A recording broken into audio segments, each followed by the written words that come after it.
សួស្តីអ្នកទាំងអស់គ្នាស្វាគមន៍សាជាថ្មីការបន្តមកកាន់ Channel ស្វែងរករបស់ Admin នៅក្នុងវីដេអូនេះដែរ Admin នឹងមកបន្តសាច់រឿងរបស់យើងគឺហើយវិញណា KT 8ដែលជាភាពបន្តតាមមុនអ្នកទាំងអស់គ្នាចូលទៅទស្សនាការស្វែងរករបស់ Admin សង្ឃឹមថាអ្នកទាំងអស់គ្នានឹងមិនជាអាក្រក់នោះទេជួយ Subscribe ចុច Like និងបារូកណ្ដឹងដើម្បីកុំឲ្យខកខានដល់វីដេអូថ្មីៗក៏ដូចជាការផ្ដល់កម្លាំងចិត្តឲ្យ Admin ធ្វើវីដេអូថ្មីៗនឹងបន្តទៀតផងដែរហើយអ្នកទាំងអស់គ្នាជួយរៀបរាប់ឲ្យតទៅទស្សនាការស្វែងរករបស់ Admin ទាំងអស់គ្នានឹងហើយអ្នកទាំងអស់គ្នាការចង់បញ្ចប់ការវិភាគមុនទូប្រុសរបស់យើងគាត់បានតែងផ្កាឲ្យតួឯកសាររបស់យើងឥឡូវចូលដល់ក្នុងពេលនេះវិញទូប្រុសកំពុងតែអង្គុយក្នុងឡានជាមួយនឹងជំនួយកាលីនហើយសពនៅពេលហ្នឹងជំនួយកាលីនហ្នឹងក៏បានសួរទៅកាន់ទូប្រុសយ៉ាងថានេះលោកទាំងពីរនាក់ហ្នឹងគឺត្រូវគ្នាវិញហើយចំណែកទូប្រុសលើសំណួររបស់ជំនួយកាលីនសួរបែបហ្នឹងក៏បានឆ្លើយទៅកាន់ជំនួយកាលីនថាត្រូវគ្នាអីគេពួកគេមិនបានឆ្លោះគ្នាណាជំនួយកាលីនហ្នឹងក៏បាននិយាយបន្ថែមមកកាន់ទូប្រុសយ៉ាងទៀតថាលោកមិនលាក់ខ្ញុំទេខ្ញុំអាចមើលដឹងថាលោកទាំងពីរនាក់ហ្នឹងពេលនេះមើលទៅដូចជាស្និទ្ធស្នាលគ្នាដល់ហើយនិងទូប្រុសក៏បានប្រាប់ទៅកាន់ជំនួយកាលីនថាឥឡូវពួកគេទាំងពីរនាក់ហ្នឹងកំពុងតែខ្លាចទៅជាមិត្តនឹងគ្នាហើយទូប្រុសនៅបន្តនិយាយទៀតថាកាលពីថ្ងៃមិញជំនួយកាយៈហ្នឹងគេបានប៉ាគេនឹងហូបបាយទៀតហើយជំនួយកាយៈហ្នឹងគឺគេមិនជាមនុស្សដែលគិតតិចគិតចាស់ទេហើយគេនឹងអាចបែងចែកខុសឬត្រូវនឹងបានហើយខ្ញុំមើលមនុស្សដែលខុសនោះទេចំណែកឯជំនួយកាលីនវិញឬទូប្រុសយើងគាត់និយាយទៅសារពីទូស្រីយើងទៅគាត់ក៏បានសួរទៅកាន់ទូប្រុសទៀតថានេះលោកប្រកាសណាថាលោកទាំងពីរហ្នឹងគឺត្រឹមតែជាមិត្តនឹងគ្នាអត់មានលើពីហ្នឹងទូប្រុសហ្នឹងក៏បានតបទៅកាន់ជំនួយកាលីនហ្នឹងវិញថានេះលោកអត់មានចេះនិយាយលេងសើចអីទេកាត់មកខាងទូស្រីយើងនេះវិញពេលនេះកំពុងតែឈរនិយាយជាមួយនឹងលោកគ្រូពេទ្យវ៉ែនតាហើយនៅក្នុងពេលហ្នឹងគ្រូពេទ្យវ៉ែនតាហ្នឹងក៏បានសួរទៅកាន់ទូស្រីយើងថាពេលនេះគ្រប់គ្រងមន្ទីរពេទ្យហ្នឹងកំពុងតែតាមញ៉ែអ្នកគ្រូពេទ្យមិនមែនហើយទូស្រីយើងលើសំណួរបែបហ្នឹងលេងក៏ឆ្លើយនឹងលឿនតែម្ដងគឺថាអត់ទេនឹងបានប្រាប់ថាបើសិនជានេះជាការពិតមែនក៏គ្មានអីតែតជាមួយនឹងលោកគ្រូពេទ្យនោះដែរតែលោកគ្រូពេទ្យវ៉ែនតាហ្នឹងក៏បានតបទៅកាន់ទូស្រីយើងថាពិតមែនហើយរឿងហ្នឹងវាគ្មានអីតែតនឹងខ្ញុំនោះទេតែខ្ញុំគ្រាន់តែចង់ដាស់តឿនអ្នកគ្រូពេទ្យតែប៉ុណ្ណោះថាកុំឲ្យអ្នកគ្រូពេទ្យហ្នឹងសាសនាជាមួយនឹងគេខ្លាំងពេកមនុស្សអស់ហ្នឹងគឺចូលចិត្តប្រាប់ពាក្យសម្ដីដើម្បីបោកប្រាស់តែប៉ុណ្ណោះហើយនៅពេលដែលអ្នកគ្រូពេទ្យអស់ផលប្រយោជន៍ចំពោះគេនោះគេក៏ជាបោះបង់អ្នកគ្រូពេទ្យចោលជាមិនខាននោះទេហើយនៅពេលដែលលើបែបហ្នឹងទូសាវីហ្នឹងគាត់ក៏បានតបទៅកាន់លោកគ្រូពេទ្យបន្តវិញថានេះលោកក៏មើលមនុស្សតែសម្បកក្រៅបែបហ្នឹងអីហើយលោកគ្រូពេទ្យបន្តនៅពេលដែលលើទូសាយើងក៏តបបែបហ្នឹងក៏បាននិយាយបន្ថែមទៀតថាឃើញអត់គ្រាន់តែប៉ុណ្ណឹងអ្នកគ្រូពេទ្យហ្នឹងក៏ការពារគេបាត់ទៅហើយនៅពេលដែលពួកគេនិយាយគ្នាដូចដល់ហើយសេរីក៏កាត់មកកាន់មន្ទីរពេទ្យវិញនឹងមាននារីម្នាក់ហ្នឹងគឺបាត់មុខពាក់បន្តាឡើងចិត្តចឹងតែម្ដងបានដើរសម្ដៅមករកទូប្រុសរបស់យើងហើយនាងក៏បានគោះទ្វារទូប្រុសក៏បានប្រាប់ថាឲ្យចូលមកនៅពេលដែលនាងមកទ្វារចូលមកទើបនាងក៏បានសួរទៅកាន់ទូប្រុសយ៉ាងថាតើលោកមែនតើគឺជាអ្នកគ្រប់គ្រងលោកហើយទូប្រុសក៏បានឆ្លើយថាខ្ញុំនឹងហើយទូប្រុសហ្នឹងក៏បានសួរទៅកាន់នាងវិញថាតើអ្នកនាងគឺជាអ្នកណាហើយនាងក៏បានប្រាប់ថានេះលោកមិនស្គាល់ខ្ញុំទេហ៎ហើយទូប្រុសក៏បានដើរទៅចិត្តនឹងបានសួរថាអ្នកនាងគឺជាភ្ញៀវនៅក្នុងមន្ទីរពេទ្យមែនតើនារីអ្នកហ្នឹងក៏បានប្រាប់ថាគេគឺជាភ្ញៀវ VIP ហើយគេនឹងមានឈ្មោះថាសាជីនឹងបានប្រាប់ទៅកាន់ទូប្រុសយ៉ាងទៀតថានេះលោកនឹងមិនដែលមើលល្ខោនទេហ៎ខ្ញុំក៏ល្បីឈ្មោះខ្លាំងណាស់ដែរនឹងទូប្រុសក៏បានប្រាប់ថាឲ្យអ្នកនាងចាំមកផ្លាតហើយនៅក្នុងពេលហ្នឹងទូប្រុសយ៉ាងគាត់ក៏បានយកទូរស័ព្ទហ្នឹងទៅកាន់ទូអាស្រ័យនឹងបានសួរទៅកាន់ទូអាស្រ័យយ៉ាងថាពេលនេះគឺគេនឹងឡើងមកនៅក្នុងពេលនេះកំពុងតែមានភ្ញៀវហើយឲ្យទូរស័ព្ទយ៉ាងហ្នឹងយកទៅក្រៅហ្នឹងមកផងអញ្ចឹងបានន័យថានារីអ្នកហ្នឹងក៏ជាតារាហើយនៅពេលលើទូប្រុសគាត់ខលទៅបែបហ្នឹងក៏សាជីហ្នឹងក៏បានប្រាប់ទៅកាន់ទូប្រុសថារឿងតើខ្លួនរបស់គេហ្នឹងគឺមិនចង់ឲ្យអ្នកដទៃហ្នឹងគេបានដឹងឮហើយទូប្រុសក៏បានប្រាប់ថាមិនបាច់បារម្ភនោះទេអ្នកដែលខ្ញុំខលទៅហ្នឹងគឺគេជាជំនួយការរបស់ខ្ញុំក្រោយមកនាងជីហ្នឹងក៏បានសួរទៅកាន់ទូប្រុសយ៉ាងថានៅក្នុងមន្ទីរពេទ្យកំពុងតែមានថតភាពយន្តឯកសារមែននឹងទូប្រុសក៏បានប្រាប់វិញថាហ្នឹងហើយនៅខាងមន្ទីរពេទ្យហ្នឹងកំពុងតែមានក្រុមការថតភាពយន្តឯកសារនិងនាងជីក៏បានប្រាប់ទៅកាន់ទូប្រុសយ៉ាងទៀតថាគឺគេនឹងខ្វាយខ្វល់រឿងភាពជាផ្ទាល់ខ្លួនរបស់គេហ្នឹងគេសុំមើលឯកសារនឹងតិចបានអត់ទូប្រុសក៏បាននិយាយថាបាទអត់មានបញ្ហានោះទេតែទូប្រុសយើងក៏បានឡាទៅយកឯកសារឲ្យនាងជីអំឡុងពេលនាងជីកំពុងតែពិនិត្យឯកសារទូប្រុសហ្នឹងក៏បានឆាតទៅប្រាប់ទូស្រីថានាងគឺជាតារាកំពុងតែមានផ្ទៃពោះហើយដោយសារតែឃើញខ្ញុំនឹងមិនស្គាល់នាងទើបធ្វើនាងនឹងមានអារម្មណ៍ថាធុញថប់នៅពេលនាងជីអានឯកសាររៀបរាប់ហ្នឹងក៏បានប្រាប់មកកាន់ទូប្រុសយ៉ាងថាគឺគេចង់ឲ្យលោកនឹងផ្អាកគម្រោងការនេះសិនហើយទូប្រុសហ្នឹងក៏បានសួរថាតើហេតុអ្វីហើយនាងជីនឹងក៏បានប្រាប់បន្តទៀតថាគឺគេនឹងមិនទាន់ប្រកាសថាគេនឹងរៀបការហើយក៏មានផ្ទៃពោះនោះដែរដោយសារគេមកផ្ញើពោះនៅក្នុងមន្ទីរពេទ្យអានស៊ីនេះដោយសារតែនៅក្នុងមន្ទីរពេទ្យអានស៊ីនឹងអាចលក្ខការសម្ងាត់ជាផ្ទាល់ខ្លួនរបស់គេនឹងបានល្អស្របក្នុងពេលហ្នឹងដែរទូសេបយ៉ាងគាត់ក៏បានដើរចូលមកនិងក៏បានក្លែកទៅក៏បានសួរថានាងជីមែនទេនាងជីនឹងក៏បានសួរមកកាន់ទូសេយ៉ាងថានាងនឹងស្គាល់ខ្ញុំដែរទូសេក៏បានប្រាប់ថាស្គាល់តា idol របស់ខ្ញុំនិងទូសេក៏បានយកទឹកឲ្យនាងជីនឹងពិសាសិនទៅហើយគេក៏បាននិយាយរៀបរាប់ថាគេនឹងស្លាប់មើលរឿងដែលសម្ដែងនឹងគឺល្អមើលខ្លាំងមែនតើឯនាងនឹង សម្ដែងធ្វើជាបងប្អូនភ្លោះដែលតួប្អូនស្រីនឹងជាតួចិត្តអាក្រក់និងតួបងស្រីជាតួល្អហើយរឿងនេះធ្វើឲ្យខ្ញុំយំនឹងជាច្រើនដងមកហើយខ្ញុំជឿរឿងនេះខ្លាំងមែនតើទើបនៅជីនេះក៏បានប្រាប់មកកាន់តួស្រីយើងថារឿងនេះវាកន្លងហួសទៅជាង10ឆ្នាំទៅហើយនិងតួស្រីក៏បានប្រាប់ទៀតថានឹងរឿងជួបស្នេហ៍ក្បែរសួនក្លាបរឿងនេះគឺល្បីខ្លាំងមែនតើរហូតបានចំណាត់ថ្នាក់លេខ1ឯណោះចំណែកឯនៅជីវិញនៅពេលដែលឮតួស្រីរបស់យើងចាំរឿងរបស់ខ្លួនបាននិងសរសើរមកកាន់រឿងរបស់ខ្លួននោះក៏បាននិយាយអរគុណមកកាន់តួស្រីរបស់យើងហើយក្នុងពេលហ្នឹងតួស្រីក៏បាននិយាយថាសូមហៅតលេខានៅជីនឹងបានអត់នៅជីក៏បាននិយាយថាអូខេចាំខ្ញុំនឹងសញ្ញាឲ្យ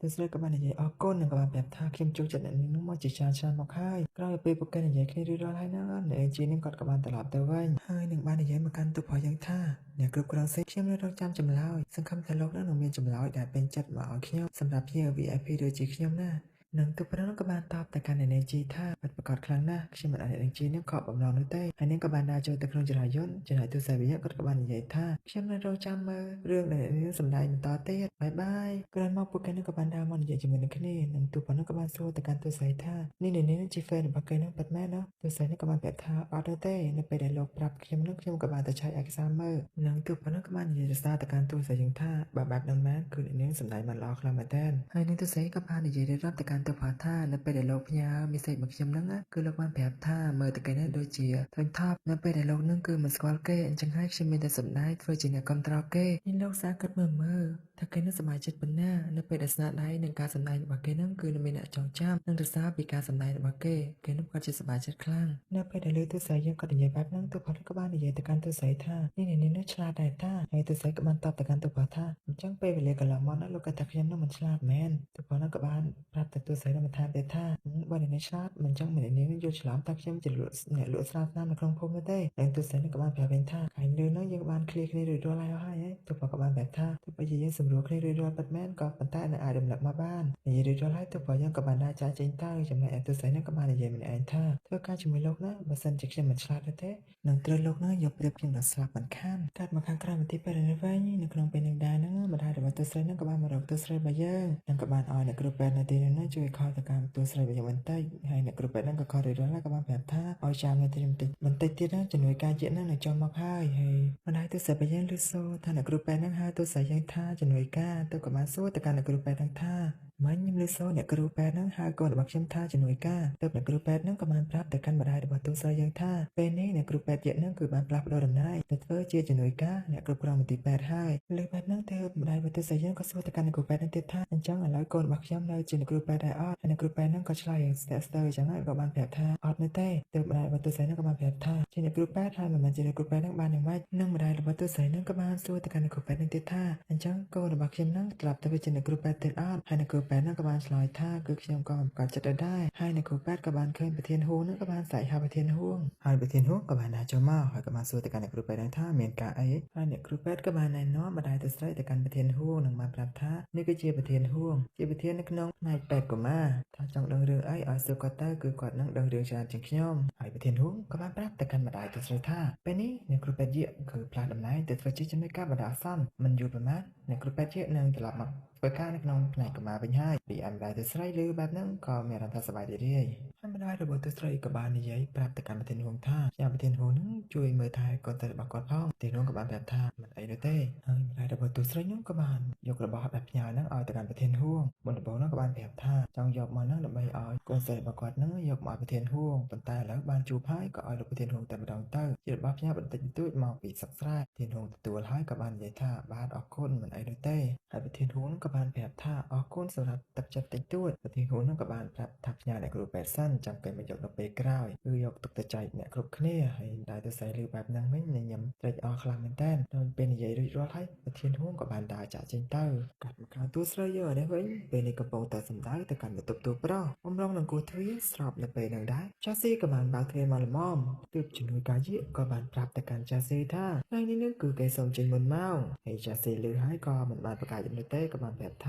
នឹងហើយខ្ញុំបំរុងនឹងទៅដែរតើទៅជាមួយគ្នាមកទៅចំណែកឯជំនួយការយា ក៏បានដើរមកយកកាបូបនិងដើរទៅលុះដល់ក្នុងចរាយន្តឈរមួយសន្ទុះជំនួយកាយាក៏នឹកឃើញរឿងកាប់ពីនៅក្នុងភូមិតែខ្លួននឹងបានថតរូបទូប្រុសហើយប្រាប់ទៅកាន់ម្ដាយថាគឺជាមិត្តប្រុសនឹងឃើញហើយទូស្រីរបស់យើងនឹងគាត់ក៏បានភ្ញាក់មួយទំហឹងតែម្ដងនិងបានគិតក្នុងចិត្តម្នាក់ឯងថាបើគេចោទនៅពេលនេះគាត់จะជួបម៉ែម្ខាងនោះទេឬខ្ញុំត្រូវនិយាយការពិតប្រាប់ទៅគេគិតរួចរាល់ហើយជំនួយកាយាក៏បានបែរទៅហើយក៏បាននិយាយទៅកាន់ចាស៊ីថាលោកប្រធានណាលោកមិនត្រឡប់ទៅធ្វើការបន្តិចទៀតទេហើយទូប្រុសក៏បានសួរទៅកាន់ទូស្រីថាហេតុអីនេះខ្ញុំធ្វើការប៉ុណ្ណឹងនៅបន្តគ្រប់គ្រាន់នឹងជំនួយកាយាក៏បានប្រាប់ថាអត់នោះទេនឹងទូស្រីក៏បាននិយាយទៅថាខ្ញុំក៏មិននៅលោកក៏មិននៅបើសិនជាមានភ្ញៀវមកចង់ជួបតើលោកគួរធ្វើម៉េចទៅហើយចាស៊ីនឹងក៏បានតបទៅកាន់ជំនួយកាយាថាមិនអីនោះទេពេលនេះគឺគេមានណាត់ជាមួយនឹងជំនួយការលេងហើយនៅពេលដែលពួកគេនឹងចេញពីចរាយន្តមកជំនួយកាយានឹងព្យាយាមខាត់ដំណើរទូឲ្យប្រាប់របស់យើងនឹងដដែលដល់ពេលហ្នឹងជំនួយកាយានឹងក៏បានប្រាប់ទៅកាន់ចាស៊ីថានេះលោកអត់ចូលបន្ទប់ទឹកសិនទេអីទើបចាស៊ីនឹងក៏បានតបទៅកាន់ជំនួយកាយាថានាងមិនបាច់មកបារម្ភពីខ្ញុំដូចជាបារម្ភអ្នកជំនួយរបស់នាងនោះទេនិយាយរួចរាល់ហើយហ្នឹងចាស៊ីក៏បានដើរចាក់ចេញទៅចំណែកឯជំនួយកាយាវិញគេបានលើកដៃបានសន់ថាកុំឲ្យលោកលូចាស៊ីនឹងជួបជាមួយនឹងម្ដាយរបស់គេនោះអីក្រោយមកជំនួយកាយាក៏បានដើរតាមពីក្រោយរបស់លូចាស៊ីដើរផងងាកមើលផងក៏ប៉ុន្តែបានឃើញនោះទេហើយចាស៊ីនឹងគេក៏បានដើរផុតទៅងាកមកខាងនេះបន្តិចម្ដាយរបស់ទូស្រីនឹងក៏បានស្រែកកូនថាឡានហើយម្ដាយកូនគេនឹងគឺសប្បាយចិត្តខ្លាំងមែនតើនៅពេលដែលបានជួបគ្នាដោយសារតែម្ដាយនិងកូនគេនឹងគឺខានជួបគ្នានឹងយូរមកហើយ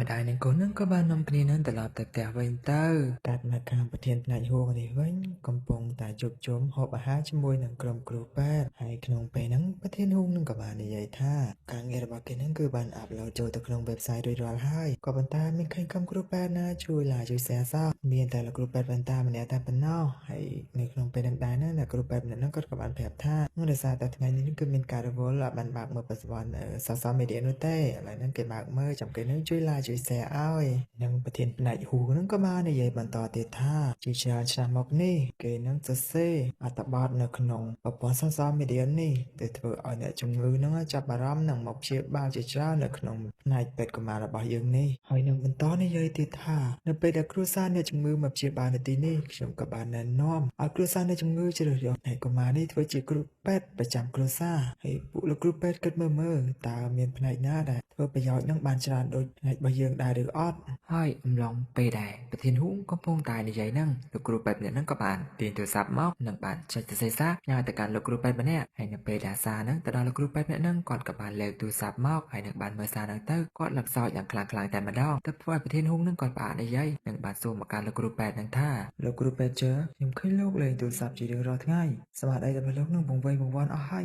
លោកក៏សោចដាក់ទូរស័ព្ទធ្វើអីនឹងបន្តនិយាយទៅកាន់លោកគ្រូពេទ្យនឹងទៀតថាមើលលោកប្រាប់បន្តិចមើលលោកលេងទូរស័ព្ទបែបហ្នឹងរៀងរាល់ថ្ងៃហ្នឹងតើបានប្រយោជន៍អីដែរអត់នឹងបានស្ដីឲ្យទៅកាន់លោកគ្រូពេទ្យនឹងបន្តទៀតថាអូខ្ញុំឮថាលោកគ្រូពេទ្យឯងនឹងកំពុងតែស្វែងរកប្រពន្ធបាច់ដើររកប្រពន្ធនោះទេលោកគ្រូពេទ្យឯងនឹងនៅតែជាមួយទូរស័ព្ទហ្នឹងទៅដោយសារតែទូរស័ព្ទហ្នឹងគឺស្និទ្ធស្នាលជាមួយលោកគ្រូពេទ្យនឹងខ្លាំងមែនតើហើយខ្ញុំនឹងនិយាយត្រូវដែរឬអត់អំឡុងពេលប្រធានហួងរៀបនឹងនិយាយតទៀតហ្នឹងលោកគ្រូពេទ្យបន្តាក៏បាននិយាយកាត់ដោយបានស្រែកថាធានហួងគឺសភៅរបស់លោកនឹងសរសេរនេះគឺបានល្អខ្លាំងមែនតើឥឡូវមកអ្នកទាំងអស់គ្នាលើកជូនសារមួយបែងទៅឲ្យប្រធានហួងហើយអ្នកទាំងអស់គ្នានឹងក៏បានលើកស្រាវជូននិងបាននិយាយទៅសារទៅកាន់ប្រធានហួងនឹងទៅធ្វើឲ្យប្រធានហួងនឹងសប្បាយរីករាយខ្លាំងមែនតើនិយាយទៅប្រធានហួងនឹងគឺគាត់ស៊ីចូលបើសិនជាអ្នកណាជំទាស់ជាមួយគាត់នឹងគឺគាត់ចូលចិត្តនោះទេកាត់មកខាងទូប្រុសនឹងជំនួយការលេងនៅពេលនេះវិញកំពុងតែអង្គុយស្ដាប់ដោយសារតែទូប្រុសរបស់យើងគាត់បានដាក់ឧបករណ៍ថតសំឡេងនៅកន្លែងដែលពួកគេនឹងបានជួបជុំគ្នានឹងឯងហើយទូប្រុសយើងស្ដាប់ហើយក៏បាននិយាយជាមួយនឹងជំនួយការលេងថាប្រធានហួងនេះពិតជាអាក្រក់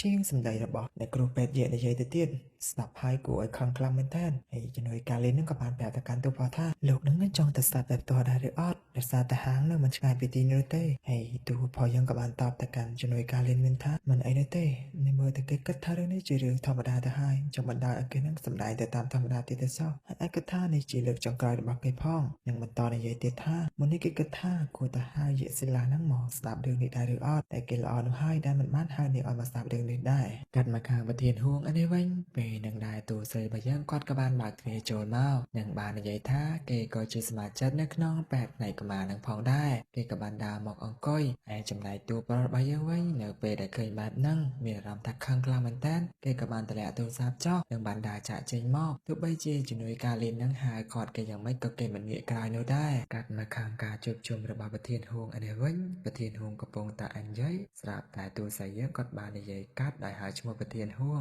គាត់ទៅលើបែបហ្នឹងអ្នកគ្រប់គ្រងនៅទីនោះហ្នឹងក៏សម្លឹងមកកាន់ទូរស័ព្ទយើងទាំងអស់តែម្ដងដោយចង់ដឹងថាទូរស័ព្ទរបស់យើងហ្នឹងគឺគាត់និយាយម៉េចតែបែរជាទូរស័ព្ទរបស់យើងហ្នឹងគឺព្រមទទួលកំហុសទៅវិញថាគេរឿងគ្រប់យ៉ាងហ្នឹងគឺជាកំហុសរបស់គេនឹងសុំទទួលកំហុសហើយបានចាក់ស្រាហ្នឹងដើម្បីពិន័យខ្លួនឯងចំណែកឯទូប្រុសរបស់យើងនៅខាងក្រៅនេះវិញគេបញ្ញាប់រត់មកយ៉ាងលឿនតែម្ដងនៅពេលដែលទូប្រុសយើងបានមកដល់គេក៏បានបើកទ្វារចូលមកធ្វើឲ្យអ្នកនៅទីនោះហ្នឹងគេឡើងស្រឡាងកាំងហើយទូប្រុសនោះក៏បានដើរចូលមកនិងបានទាញប៉ែងពីដៃរបស់ទូស្រីបោកចោលទៅធ្វើឲ្យអ្នកនៅទីនោះគេឡើងភ័យហើយសាច់រឿងរបស់យើងក៏សំសេះតែត្រឹមហ្នឹងកុំភ្លេចរងចាំទស្សនានៅភាពបន្តជួបគ្នានៅវីដេអូក្រោយបាយបាយ